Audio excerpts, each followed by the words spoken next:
Welcome to the Paper Trail, where we follow the journey, my journey, through the world of a CEO of a mortgage note fund. I'm Chris 70, and after years of buying, managing, and selling notes with 70 investments, I'm here to share the real stories behind the deals. What went right, what went wrong, and what I wish I knew earlier. From non-performing loans to seller financing to private lending, this show is about more than strategies, about growing your business, learning to follow the paper trail, and doing the due diligence that separates the pros from the rest. Now, let's hit the trail running. On this episode of the Paper Trail podcast, I host Beth Johnson as a guest who, great conversation. I've known Beth for a few years. Beth has been in the private lending space for over 10 years. She's wrote a book on bigger pockets called Lend to Live, has an awesome private lender community where she provides a lot of content, education, and direction for private lenders. There's the institutional side, and then there's individual private lenders, and she really fills that gap to getting people off the ground in that private lending space. And she is going to run I'll call it the curriculum at the Paper Trail Conference on private lending. So I've mentioned on other episodes, this is the one event that's out there that brings all the note industry together, from private lending to seller finance to non-performing loans. All of that is going to be in one place, September 18th to 20th in Chandler, Arizona. Make sure to get your tickets at papertrailconference.com. Hey, Beth, how are you today? Doing well, thank you. How about you, Chris? Good, good, good. So it's been a long week, as we were talking before recording, of some of the wonderful journeys I have dealing in the non-performing note side, where sometimes your days go like roller coasters, where Beth deals in the private lending side, which is even more lazy riverish than the non-performing side, which we'll talk about today. So let's just kind of dive right into it and tell people a little bit more about your backstory in regards to getting involved in the private lending space. Sure. I mean, I think like most private lenders, I got into this space on accident. It's not like we all joined Bigger Pockets and are like, I should do private lending and non-performing loans. Like that sounds Mhm, really cool and sexy. So we mhm, end up starting out in flipping, and I've done some buy and holds and just kind of landed in private lending, where I am now running a private lending business with my husband, Matt Flynn. We own a mhm. small boutique private lending business in Washington. We just lend in a handful of markets, and just kind of got bit by the bug. It's just a little bit easier to do loans and still maintain a work-life balance and be there for my children, and not really have to race off and deal with tenants or short-term rentals in the middle of the nights with lockouts and can't find the Mhm. hot tub turn on button, whatever. So we've been doing private lending for about a decade now, and I help facilitate loans for other private lenders as well that want to be a little bit more passive in it too. So no, that's awesome. And as you mentioned, most people stumble into this space, and you mentioned like Bigger Pockets, which you've also written a book for them, right? That's true. That's true. Published a book Yeah. in 2022 called Lend Mhm. to Live: Earn Hassle-Free Passive Income in Real Estate with Private Money Lending. Yep. So I know that book comes highly recommended to anybody getting involved in the space. And Bigger Pockets, when somebody asks about that, people always tag Beth 10,000 times with the information on that book. So you've been in the space 10 years. Curious what's something about the journey that you've gone through that maybe most people don't know about you. Could be a win, a pivot, a loss. Just curious, interesting fact about, the space that you've been in the last 10 years. Oh goodness. I don't know. I mean, we started this out as a passive hustle. I've talked about it a Mhm. little bit, but Yep. really for me, I grew up in a real estate as a side hustle family. My dad Okay. was a woodshop teacher. We just did it on the side. So did I ever Mhm. find myself wanting to run a private lending business or a real estate adjacent business? No. So I think that what people might be surprised about is that I didn't really want to run a business. And I'm very happy with what we've created now. However, it has come with a lot of challenges. And so part of the impetus to writing the book and helping educate others in private lending was because I really struggled early on with having this turn into a full-fledged business with investors' capital that I felt very responsible for managing. And there just really wasn't a way to navigate it gracefully because I was learning the ropes all on my own.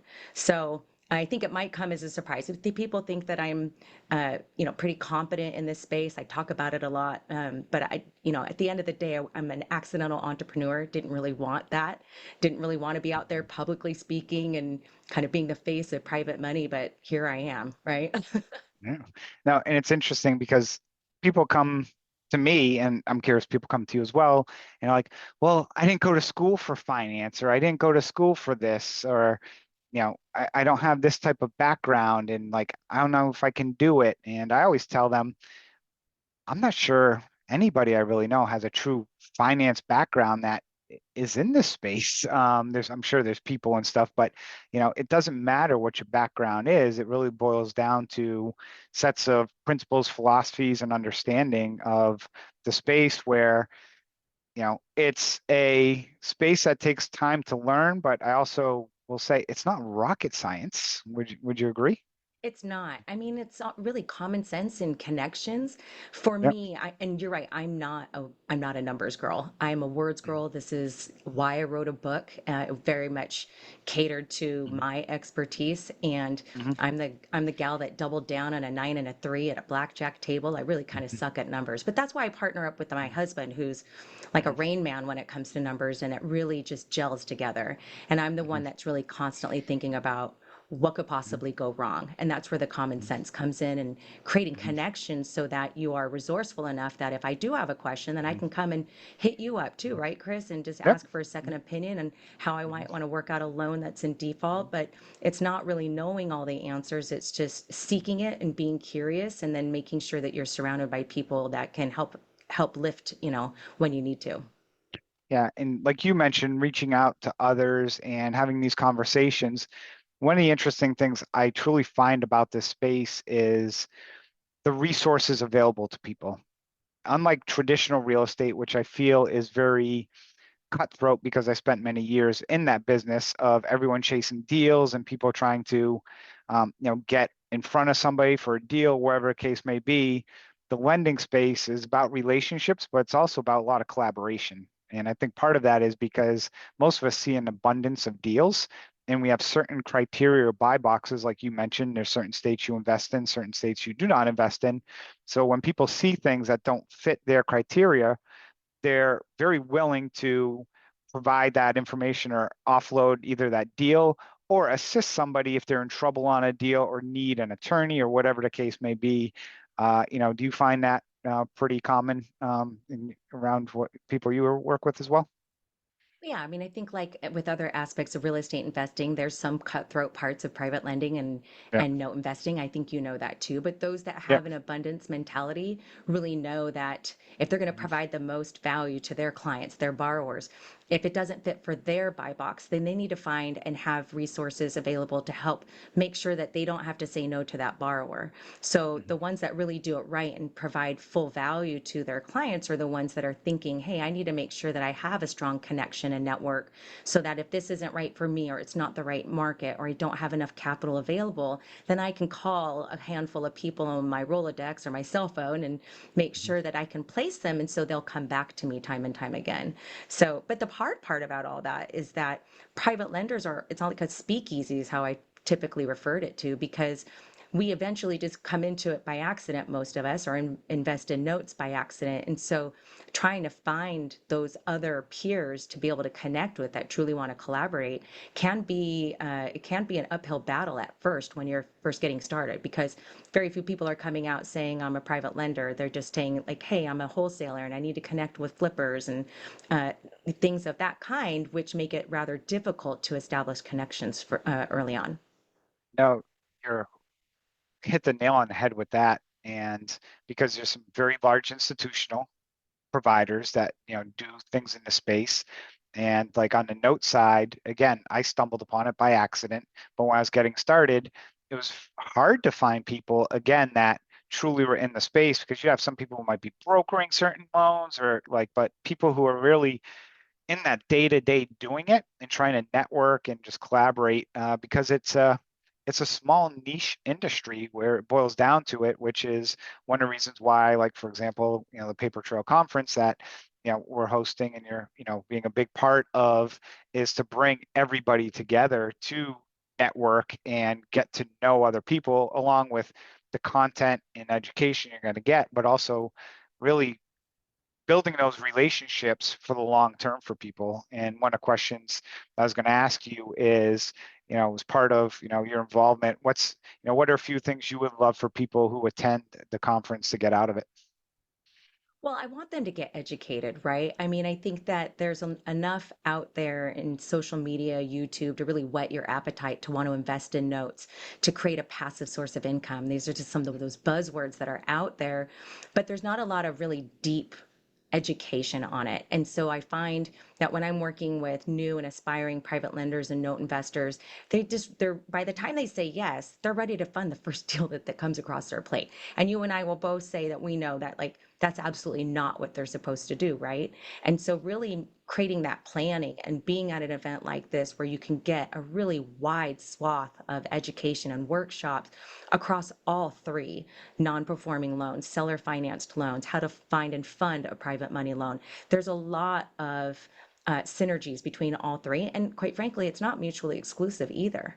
Yeah. And so to be able to be exposed to all three different facets of passive investing and note investing, I think is really incredible because depending on your station in life, you might choose to want to do note investing and depending on your risk tolerance or how autonomous you want to be and controlling you need to be on that, you might want to go and Yeah. find your own loan and fund it yourself just because you want to make sure that you have that initial connection with the borrower.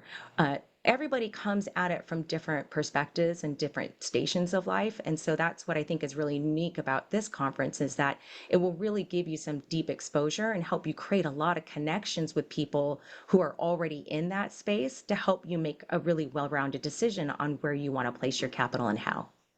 Yeah, and perfect example was we earlier this week received a pool of assets from somebody where you had to buy, it was 8 assets, so you had to take all of them down.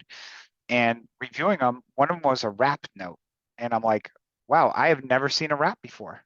And, you know, I bought, hundreds and hundreds of loans. And first thing I did is like, I know this person. I, had them on my podcast previously who has done wraps. And I reached out to him, got on the phone and, pulled up, the Zoom and went through the deed of trust and just tried to understand kind of the logistics of it. And it made sense, but there was some nuances that I just wanted to make sure I understood in regards to the whole process. And if I was just getting started out, like when I did almost 10 years ago, I would have just basically been like, nope, I'm not even going to consider any of these because, one loan in that thing like could kill me because I don't know, and I'm an engineer, so I need to know everything, of course. And it's like, I don't know it. So I would miss some of these opportunities.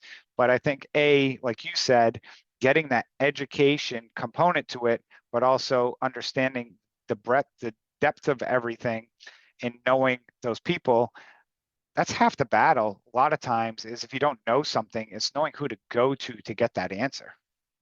And being exposed to the potential pitfalls up front before you get started, right? And you and I have talked about like one of the key sessions I want to have is about taking the fun out of funds. There's a lot Yep. of hype about starting funds. There's a lot of hype about wrapped notes. There's a lot of hype about second liens, and there are great aspects to those types of investment strategies. And there's also a ton of concern about it as well, right? And so what I want to make sure happens in my sessions, and I know that you and Fred and Tracy do as well, is to ensure that we're really giving them a well-rounded picture so that they understand what are some of those key considerations you need. You certainly might decide after that that you want to proceed forward with it, but what are some of the generalities and some of the foundational things that you need to be aware of before you get started? Because Mhm. oftentimes, note investors and private lenders, they're ready to pull the trigger right away. And Yep. that what they lack is perspective on different deals, perspective on legalities, perspective on how it should be structured, and what the protection measures are. And you can only get that by going and seeking out the education, talking with others, being at conferences like this, so that you really can gain exposure before you place your money down. Because most times private lenders, I see they're funding the first deal that comes across their plate. And it's Yeah. unfortunate because generally they run into some areas that are kind of scary. Mhm. Most of them don't necessarily lose all their principal, but they do lose sleep at night. And Yeah. so it's good to be able to get out there and just learn as much as you possibly can before pulling the trigger. Yeah, and like you mentioned, with these thing, the education component too, a lot of people will take some education and a lot of it sometimes is marketing based and they'll go on this weekend and they'll learn, they're like, I'm gonna go buy it. And they don't know what they don't know. And one of the things that, I think is great about this conference is the fact that the people who are involved not only are spending the day to day in the business, but they're not afraid to share the good, the bad, and the ugly. Because a lot of times, all you see sometimes, depending on, you got to make sure you affiliate with the right people because some people only share the good side of things. And it's like, oh, it's risk free. You'll make all this money. You can do this. And if you just follow my 3-step program, you're going to make all this money. And it's that's far from the truth in many instances because there's a lot of due diligence and just a lot of intricacies involved in this space that people got to be aware of. Well, yeah, and you and I see a lot of those, right? Because Mhm. we're out there and trying to educate others and Yep. talking to a lot of people about our Mhm. space. Heartbreaking stories come across our plates time and time again, and it's hard not to develop compassion, especially as stewards managing other people's capital. I feel like you and I Yep. are kind of in that same, we have that possess the same value in that we just don't like to see people, good people who have worked really hard to earn that capital, lose it because they just trusted somebody. And that's Yep. human nature, is to trust them, right? But I think that getting out there and making sure that others really ask the right questions and have a healthy dose of cynicism is kind of what you and I are about, right? Because we just don't Yep. want to see people make poor decisions because it's really hard to come back from that. No, I saw somebody reach out to me last night and they haven't bought any real estate yet. And they hired an attorney, and the attorney recommended that they set up a Wyoming LLC with 3 California LLCs. And I'm sitting here like, I put my head down and I'm like, how much real estate do you own? They're like, nothing. We're just getting started. And I'm like, you just spent, I mean, California LLCs are like $800 or $900 for every LLC every year. So I'm like, you're spending $3,000 a year just on, you know, a corporate structure that if you're just getting started, you don't need and sometimes again, it's this person went on Google and or saw a YouTube video and this person looks very trustworthy and then, but they don't, do that next step or, reach out to people and ask a question. A lot of times people unfortunately ask that question too late. And it's sad when I hear these stories of people who, you know, go through some of these losses. I had someone reach out, and again, we run a fund, and somebody at one point in time made a comment to us, "Hey, I can invest in a fund that matches your fund, but basically they might what you pay in a year, they pay in a quarter." And I was like, "Well, I don't know how they can do that. I don't know any, you know, I'll say note investing lending fund or anything that can offer, 30 to 40% returns. I just don't know how they can do it. So they must have some magic secret sauce, but I'm surprised they're asking for money from a regular investor and they don't have some Wall Street company basically knocking down, bulldozing down their door. And 6 months later, it's, on the news of, a complete scheme where people have lost, pretty much everything. It's just unfortunate when you hear people go through those stories. And again, that's just on one side of things, but every part of investing is about kind of due diligence. So, 100%. I just did a local presentation about how not to get scammed, and had to unfortunately use a number of those examples. I mean, in the markets that we're in, we don't see a lot of these Ponzi schemes come out locally, like on American Creed or in the Yeah. news. They seem to be isolated in certain states and markets quite a Yep. bit, but it does happen. And unfortunately, honestly, sometimes it's just a simple Google search with their name. And we actually pulled up somebody locally and, put their name. A lot of good stuff comes up. And he has started entity after entity, does a lot of training, brings a lot of people in, just a lot of, you can't even call it scams or fraud. It's just negligence and ignorance can lose you money too, right? Yeah. They don't have to be nefarious in what they're trying Mhm. to accomplish or take your funds. It could just be stupidity. Yep. And if you put this guy's name in and afterwards then put fraud or scam or Ponzi, Mhm. then all of the indictments, then all of the allegations came up. And Mhm. it was just a simple search. And so some of those things that just need to be taught, it's unfortunate that we have to sort of burst people's bubble, but I think it will help them in the long run to know that, yeah, bad Mhm. things can happen in any Mhm. investment, and we just want to make sure that you're doing it as safely and Mhm. securely as possible. Yeah. It's funny you mention that because I know of an investor who runs a fund and they were trying to, expand and get a line of credit. And basically, there's public records in regards to the lawsuit. High level, they essentially had to prepay like a year's plus interest as part of trying to get the loan. They wired all of this money, which was millions, to this entity that was going to give them the loan. And if you would have just Googled the three people or two people who were involved in this entity, they have been, fraudulent in many different transactions in the same exact manner. And, one thing, and I'm not saying this in this case, but I'd say this overall in general with anybody, don't let your ego get in the way. Don't pretend you know it all. Listen to your attorneys, do, do the diligence and just, make sure that you just talk through everything with, people that you know. And, this person, I believe, ended up getting it resolved or whatever the case may be, but it didn't, I'm sure, happen overnight and took a very long time, which I can only imagine how many sleepless nights. But like you said, a quick Google search before any of this would even started, it wouldn't even have been down that path.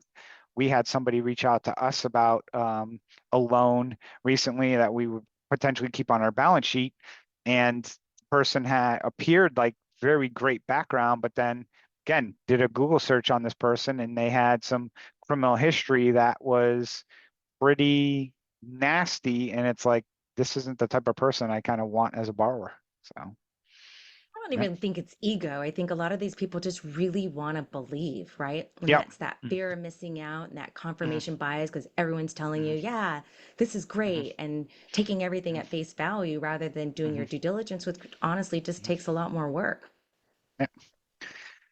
Cool. Well, Beth, as we wrap up this episode, again, we want welcome everyone to please sign up for get your tickets at papertrailconference.com, September 18th to 20th in Chandler, Arizona. Beth is moderating and speaking on many panels there. Last question I'll ask you is, without giving away the entire secret sauce of everything you're going to be teaching people, what's something that you want them to definitely walk away from after the conference? What do you want them to feel, learn, or think differently about uh, attending the conference? I want them to feel as though they have a strong confidence and competence level in becoming and growing as a private money lender and Mhm. really being in tune with what their Mhm. why is, why they want to get Mhm. into it, whether that's being an active business owner or doing Mhm. it as a passive source Mhm. of income. And then to Mhm. create some connections because private lending really is a team sport. All note investing is. So Mhm. creating some connections that you can call down on after the conference is over to continue Mhm. your education and your curiosity and your learning beyond those really packed 3 days is going to Mhm. be incredibly important. And that's what I hope to get. Great. Uh, if people want to reach out to you before the conference, what is the best way people can get in touch with you? Well, you can find my contact information on lendtolive.com. That's lend, the number two, live.com. I'm also on Instagram at lendtolive.beth, and I'm on Facebook as Beth Pinkley Johnson. Great. Well, Beth, thanks for coming on today, and I look forward to seeing you in a few months. Likewise. Thank you, everybody. Thanks for joining me on this episode of The Paper Trail. I hope today's insights help you sharpen your note investing strategies. If you found value in this conversation, subscribe, leave a review, and share it with fellow investors. I'm Chris Seveny, reminding you to keep doing the work, trust the process, and always follow the paper trail. Until next time.